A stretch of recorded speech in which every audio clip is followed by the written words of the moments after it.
Tonight's forecast is sponsored by Ashbrook Audiology, where relationships matter.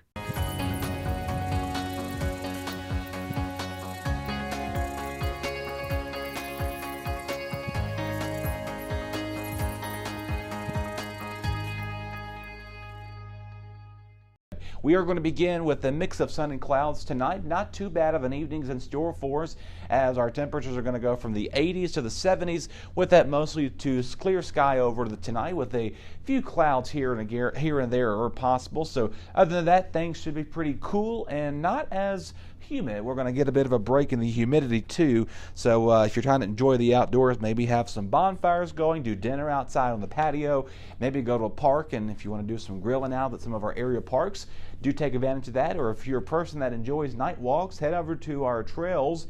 The Dick and Willie Trail, as you know, is in the midst of getting some upgrades, or probably better yet, head over to the Smith River Sports Complex. There's trails galore over there that connect all through the city of Martinsville too. Temperatures again are area-wide tonight, staying in the low 60s wherever you go, except for the cool. Again, our warm spots at Stewart at 64, 63 outside of Boone's Mill, there outside of Sidnersville, the Rocky Mount that district, the Sontag community there. So just keep all that in mind, as our temperatures are going to remain pretty at just a few degrees below normal, so not a bad evening is in sight. Something I also want to quickly note for tonight is tonight is the last evening for the 8 p.m. sunset for us. So you saw that in our little hour forecast for us, our future forecast had that the 8 p.m. sunset is the last official tonight for that. So if you're doing anything after 8 o'clock going in the months ahead, we're beginning to go into those shorter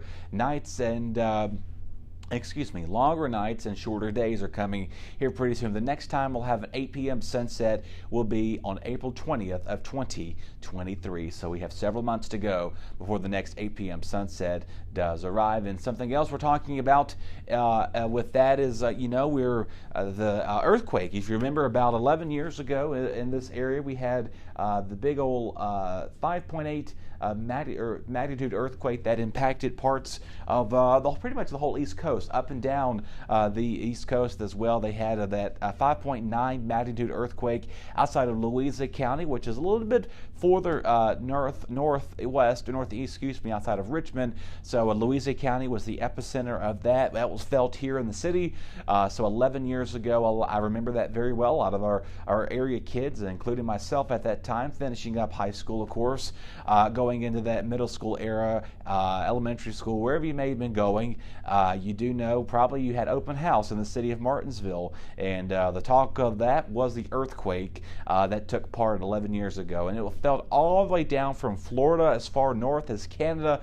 As much as 150,000 reports were confirmed by the United States Geological Survey, or the USGS survey. So that was pretty impressive stuff with that. And one of the biggest earthquakes that we've seen in the state of Virginia and pretty much across the mid-Atlantic states even as well. We've had some minor ones here or there. I think the latest one, kind of the most reminiscent one, was back in 2020, which took place outside of Blacksburg near Giles County, I believe it was. Right around when some schools are already in session.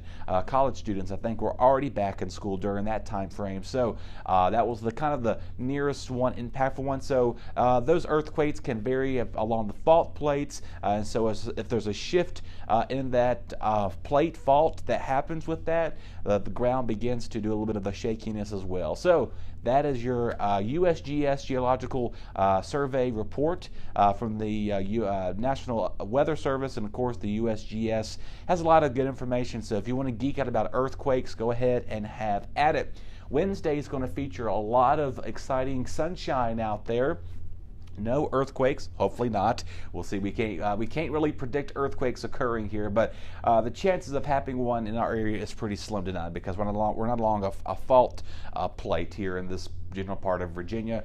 Temperatures in the 70s and low to mid 80s. So Ridgeway coming at 87, 85 here in the city of Martinsville, Henry County 84, both Ferrum and Rocky Mount. So if you're doing any traveling up along the 220 corridor, along outside the Blue Ridge Parkway, you can go through parts of 220 and hit the Blue Ridge Parkway if you're going up towards Roanoke. Right as soon as you hit Roanoke County and the there's a little town, I'm failing to forget the name of that, going towards Roanoke. I believe it starts with the C. So if anybody can correct me from that, you're coming into Roanoke right as you get out of Rocky Mount, the 220 intersection. You can go along the Blue Ridge Parkway, but I believe it's still on a detour since about 2019. They have been fixing that part of the parkway is still closed. So you may have to go on a bit of a detour if you're doing any traveling up towards that little area, and that name is going to reminisce in my head for the rest of today. So anyway, for the weekend, let's jump ahead of the weekend, because why not, right? It's Football Friday as well. We'll talk more about that a little bit later.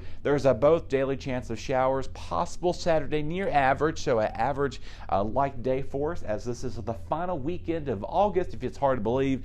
There on Saturday, Sunday coming in at 84, which is a slight chance of a pop and go shower late in the day. We will have a frontal boundary that'll begin to settle back in again.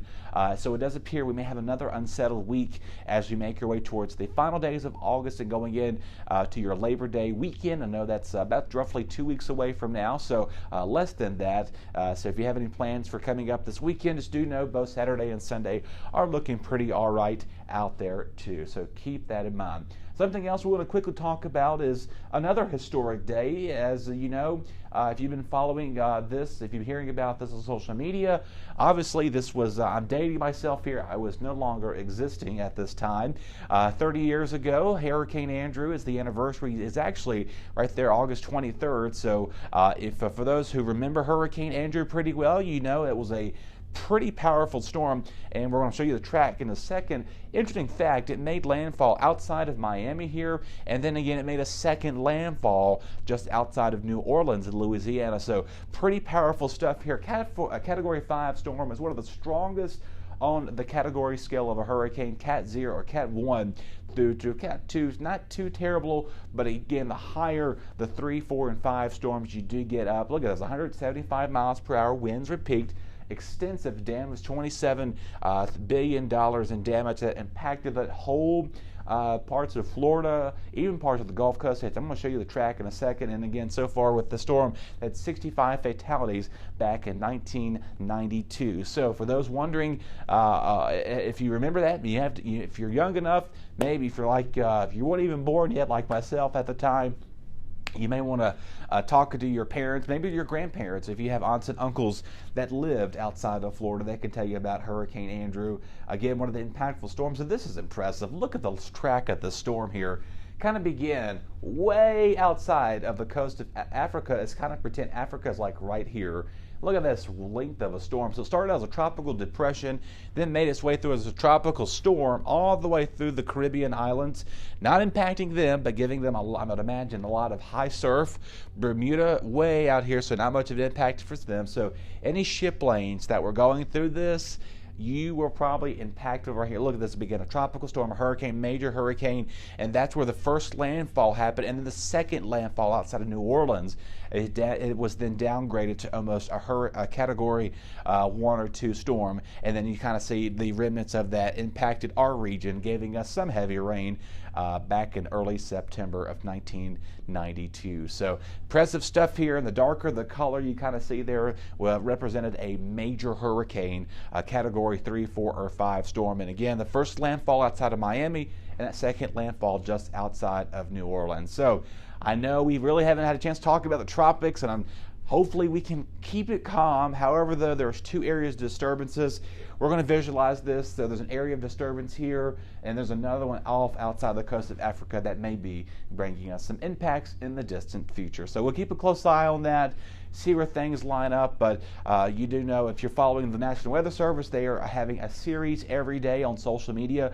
They're posting a daily post about the Hurricane Andrew. So again, talk to your friends. Maybe our older adult audience, you may remember that pretty well. If you have kids, maybe you're watching teenagers, talk to your parents about it, your grandparents even, aunts and uncles. Again, if you have family that lived outside of Florida during that time frame, or maybe yourself was in Florida during the neck of the era of this time during Hurricane Andrew. Pretty impressive stuff, and it was so bad the name did retire, so we no longer use that name of a storm. So, all right, everybody, take care. We'll talk again on Wednesday. We'll let you know how the rest of the week is going to shaping up to be, and if there's any more tropical activity, we keep a close eye on. It seems like we may be doing that before sooner rather than later. Take care, everybody. We'll talk again on Wednesday.